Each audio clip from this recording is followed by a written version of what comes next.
still love me. Don't be shy. Hi guys! Welcome back to my YouTube channel. For today's video, gagawa tayo ng daily makeup look. So, ipapakita ko sa inyo kung paano ko ginawa itong ating makeup. So, meron nagre-request sa TikTok ko na gumawa ako ng makeup tutorial yung makeup look ko na ginagawa ko sa pang-araw-araw. So, today ay gagawin na natin siya.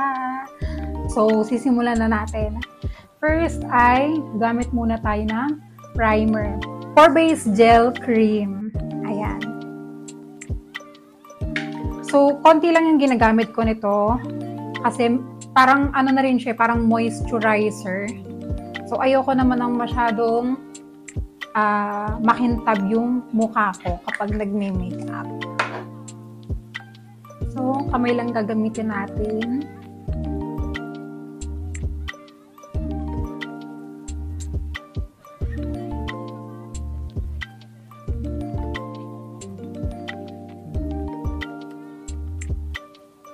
Next naman ay maglalagay tayo ng lip balm. So, ang gamit ko ay Into It. Ayan yung pangalan niya. So, sa Pinas ko pa ito nabili. So, mag-iisang taon to sa akin. And maganda siya kasi parang tinted balm na din siya. Kapag ayaw ko mag-lipstick, ito lang yung ginagamit ko. Ang next step natin is sa makeup na. So, ang una kong ginagawa is yung eyebrows muna. So, first ay gagamit muna tayo ng eyebrow styling wax. So, ang ginagamit ko ay Derol. Ito yung pangalan niya. So, sa Taobao ko lang to nabili. Pero available to sa iba pang mga shopping app. So, pataas ko siya binabrush para magkaroon tayo ng bushy style na eyebrows. Manipis lang yung eyebrows ko, guys. Sa lahat ng magkakapatid sa amin, 5 kami. Ako lang yung hindi pinagpala sa kilay. Tingnan nyo naman yung difference ng merong eyebrow wax at saka yung wala.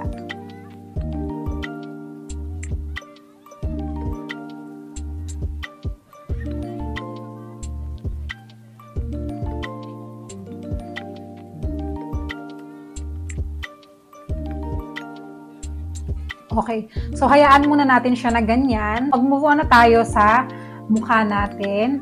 So, ang ginagamit ko ay yung Maybelline Fit Me na Fresh Tint. So, ang shade na ginagamit ko ay number 6. Konti lang akong maglagay nito kasi ayoko nang makapal at saka manipis lang naman talaga yung coverage nito. Hindi ako mahilig mag-foundation kaya ito lang yung ginagamit ko. Meron ako ditong full coverage na foundation pero hindi ko siya ginagamit. Before, ginamit ko siya. Pero ayoko talaga yung finish niya kasi masyadong makapal. Ayoko nung heavy na feeling sa mukha. Kaya, ito lang yung ginagamit ko. And then, kukuha tayo ng brush. Ay, ng sponge. And then, blend lang natin.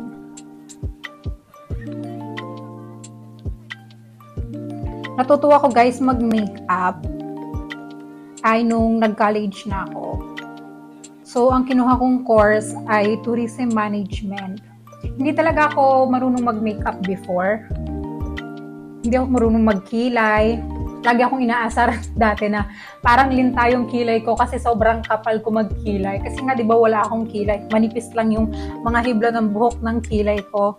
Tapos, kapag nagkikilay ako, ang ginagamit ko ay pencil na brown. So, inaasar ako ng mga nakakakita sa akin, lalo yung mga friends ko na para daw linta yung kilay ko. And then, nung college nga ako, meron kaming isang subject na kailangan pagpapasok ka sa subject na yon ay naka-makeup ka. So, kapag pumasok ka na wala kang makeup, pagmumulta ka pa. So, syempre, sino bang gustong magmulta? So, inaral ko mag-makeup. Although, syempre, nung una, hindi pa naman ganun kapulido kasi nga, nagsa-start pa lang. Pero nung high school ako, nagme-makeup na ako. Pero ginagamit ko lang naman nun, polvo, eyeliner sa mata, at saka lipstick. Ayan, so okay na tayo sa base natin. So maglalagay lang ako ng konting concealer sa under eyes ko kasi maayabag akong tao. Mahilig kasi ako magpuyat. Ayan, tapos lagyan natin dito para ma-highlight siya.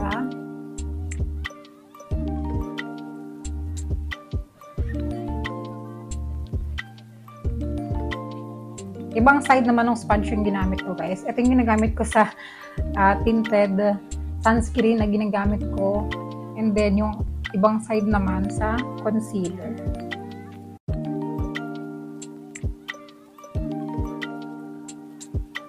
So, ayun, back to the story. Nung college nga ako, ang sabi ng prof namin, makeup ay hindi natatapos sa pag-lipstick lang, ha? Kasi, dahil nga hindi ako marunong mag-makeup, lipstick lang talaga yung ginagamit ko. Tapos yung lipstick ko pa noon, guys, dark, maroon yung kulay niya. Kasi yun yung mga uso dati, yung mga MAC, mga ganyan, Nichido. Yun yung mga brand na ginagamit ng mga klasiko. Nakikihiram pa nga ako dati. So, ayun, hanggang sa tumagal ng tumagal, ang tawag sa akin ng mga klase ko nung college ay Madam Kilay. Kasi nga, pag magkilay ako, grabe talaga, as in, pack na pack. Next, mag-move forward na tayo sa makeup natin. Ang next kong gagamitin ay itong Maybelline New York na matte lipstick. Ito yung ginagamit ko pang liquid blush on kasi blendable siya. So, sa Pinas ko din ito nabili. Ayan. Ang shade niya ay ayan, CM06. Ang pangalan ay Urban Spice. So, maglagay lang tayo ng 3 dot. So, dyan ko siya nilalagay. Magtaka kayo. Ang taas naman ng blush on mo. Ganito talaga ako mag-blush on, guys, kasi dinediretso ko siya hanggang dito sa may mata ko. Walang tayo ng brush pag blend.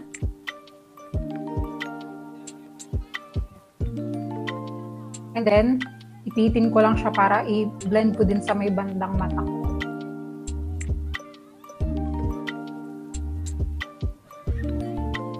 Ayan yung tsura niya. Tapos, nung college ako, kasi nga, nag-aaral akong mag-makeup, nahilig ako manood ng mga tutorial sa YouTube kung paano mag-makeup. Then, eventually, natutunan ko rin naman na kung paano yung tamang amount, ganyan. Tapos, 'di ba, over time, parang nagbabago yung mga style ng makeup. Na-adapt ko yun lahat. Simula na nag-start akong mag-makeup, yung mga heavy foundation, ganyan.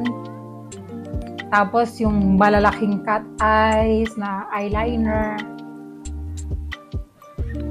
Tapos, lagyan din natin sa may ilong, sa baba, and then sa forehead. So, ayan na yung itsura natin.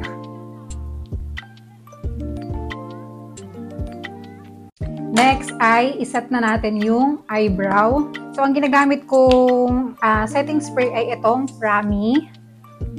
So, ilalagay lang natin, i-spray ko lang siya sa bandang kilay ko para hindi masyadong makalat. Kasi ayoko siyang i-spray sa buong mukha kasi masyado siyang makintab.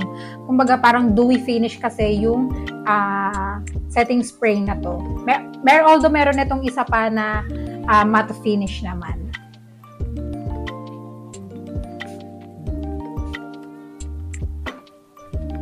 Patuyuin lang natin ng konti.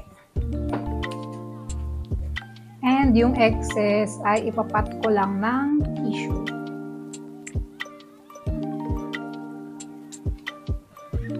And then, style ulit natin siya.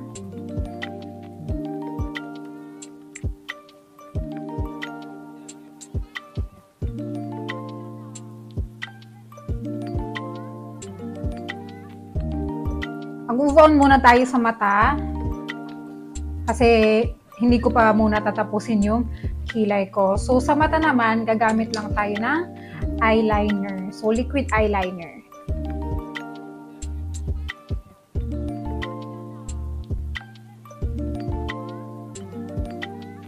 Ayan. Sa may outer line ko lang nilalagay yung eyeliner ko. Hindi ko binubuo na sa hanggang dulo sa inner corner ng mata ko. So, ayan. Natapos ko na yung liquid eyeliner ko. Next naman ay i-fill in na natin yung kilay. So, ang gamit ko na eyebrow pomade ay galing sa brand na Judy Dahl. Kuha lang tayo ng konti. Then, pinapat ko yung mga excess sa gilid para hindi maging makalat yung pangkilay. Then, i-stroke ko lang siya palabas lahat at saka pataas. Kailangan ko mag-concentrate dito sa kilay ko. Wait lang.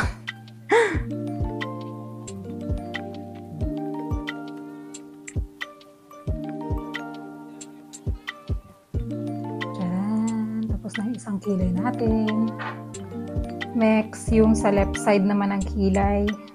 Palabas lang din yung pag-stroke. At saka pataas.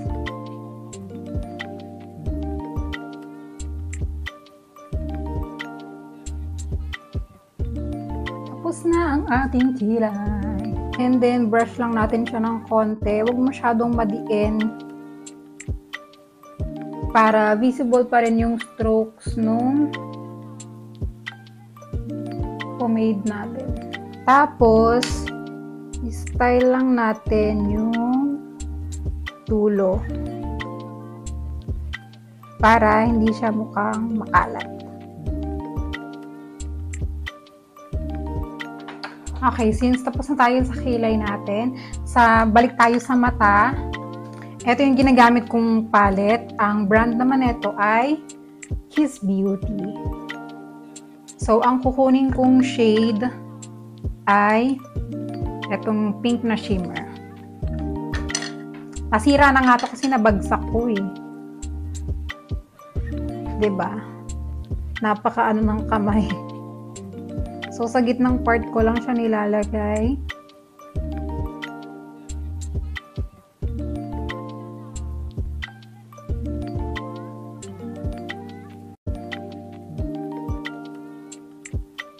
Ang next naman natin is yung nose contour natin. So, ito yung ginagamit kong palette, pang contour. Dalawa siya, isang dark brown at saka isang light brown. So, ang ginagamit ko is yung dark.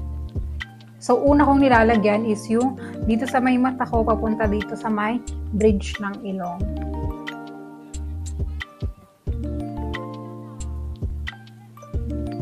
And then, i-brush ko siya papunta sa may kilay.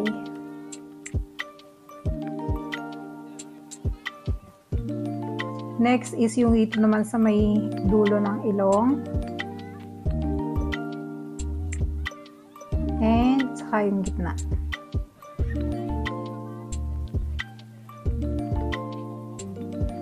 Ayan. O, diba? Tingnan nyo kapag meron at saka walang nose contour.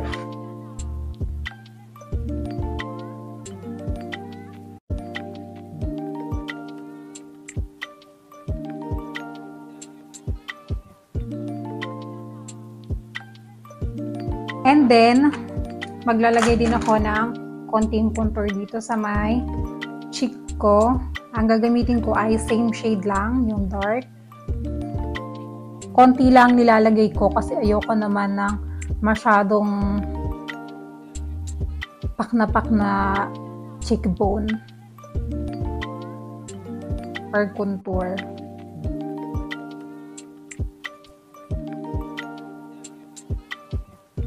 And lalagyan ko din yung sa may jawline.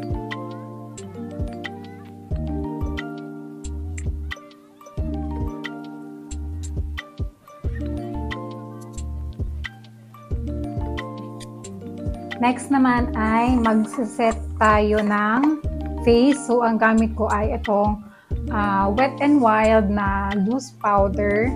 So, gamitin natin yung sponge kanina, kabilang side naman.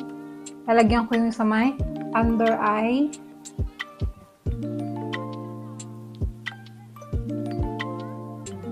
Papunta sa may gilid ng ilong.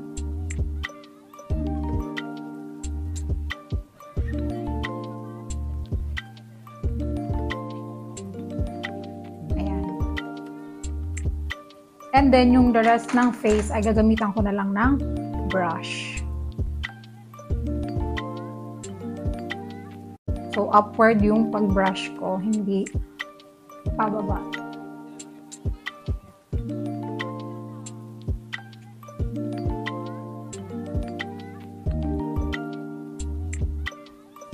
And then, ang next naman natin ay highlight. So, ang gamit ko namang highlight na ay etong brand.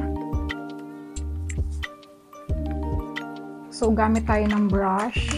So, una kong nilalagyan yung inner corner ng mata ko.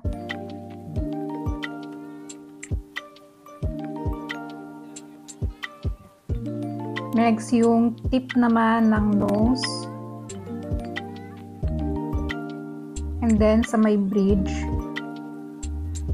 Depende sa inyo guys kung ang gagawin nyo ay diretso sa may buong nose bridge. Minsan kasi ganun ginagawa ko. Pero minsan, dito lang sa may taas. And then, yung baba ng kilay, nilalagyan ko rin ng highlight.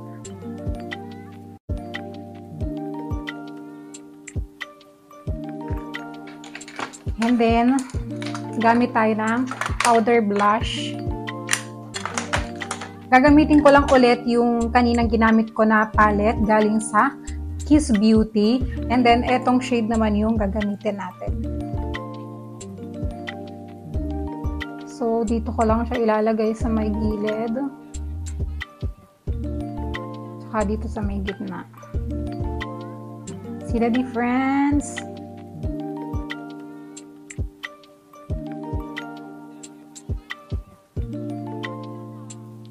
And then, saka ko naman papatungan ng highlight sa my cheeks.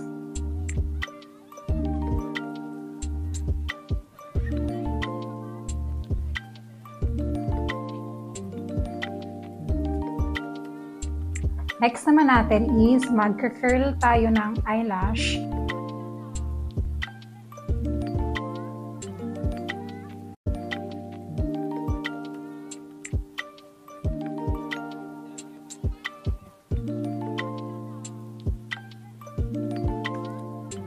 So, ang ginagamit ko naman na mascara ay itong Maybelline Hyper Curl Mascara.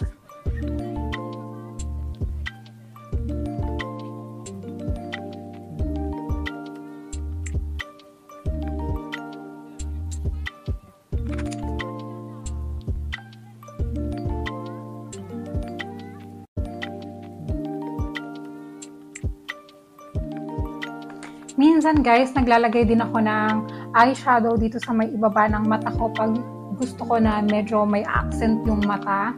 Minsan, naglalagay din ako ng mascara sa lower lash ko, pero mostly hindi.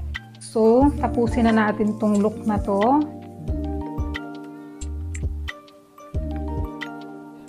Sa lips guys, depende kung anong gusto nyong ilagay. Meron ako dito na Perfect Diary. Ang shade niya ay 940. Maglagay tayo. Tanggalin na natin yung tinted lip balm.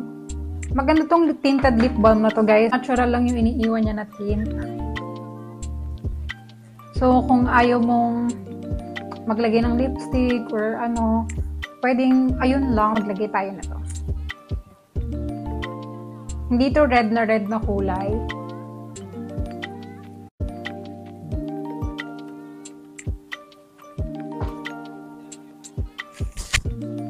And, eto na yung finish look natin.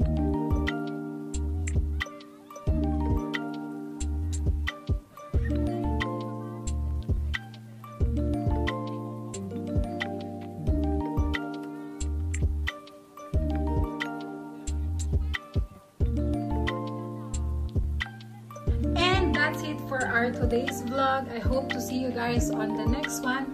Please don't forget to like, share, and subscribe. 再见。